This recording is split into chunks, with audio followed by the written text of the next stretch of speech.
প্রিয় দর্শক, আমি জানি নতুন হিসেবে আপনারা অনেকেই কন্টেন্ট ক্রিয়েটর হিসেবে কাজ শুরু করে দিয়েছেন। তো আপনারা যে বিষয়টি নিয়ে অনেকটা হতাশ, আপনারা যখন আসলে পেজ একটি ক্রিয়েট করেন, সহজে ফলোয়ার গেইন করতে পারেন না বা অর্জন করতে পারেন না, এই বিষয়টি নিয়ে আপনারা খুবই হতাশ। তো আজকে আমি আপনাদেরকে একটি বিষয় পরিষ্কার করে দেব, কখন আপনারা ফলোয়ার পাবেন। তো আপনাদের মধ্যে অনেকেই কমেন্ট করে থাকেন যে আপনি নতুন ইউজার সাপোর্ট করেন, সাপোর্ট করলে সাপোর্ট পাবেন, এই ধরনের কমেন্ট করে থাকেন। এই ধরনের কমেন্ট করা যাবে না। তো ভাই, আপনাদেরকে আমি যে বিষয়টি বলবো, আপনারা যদি রেগুলার কাজ করেন, ভিডিও যদি রেগুলার আপনি আপলোড করেন তাহলেই ফলোয়ার পাবেন। যদি আপনি ভিডিও আপলোড না করেন, একটি পেজ ক্রিয়েট করে বসে থাকেন, তাহলে কিন্তু আপনার ফলোয়ার বাড়বে না।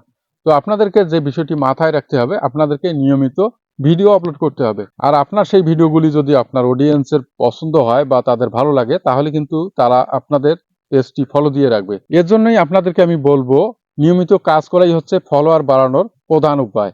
এর পাশাপাশি আপনারা যে কাজটি করতে পারেন, বড় ভিডিওর পাশাপাশি রিলস আপলোড করতে পারেন। রিলস থেকে এঙ্গেজ চলে আসে এবং ফলোয়ারও বেশি চলে আসে। তো এই ছিল আজকে, আশা করি বুঝতে পেরেছেন। ধন্যবাদ।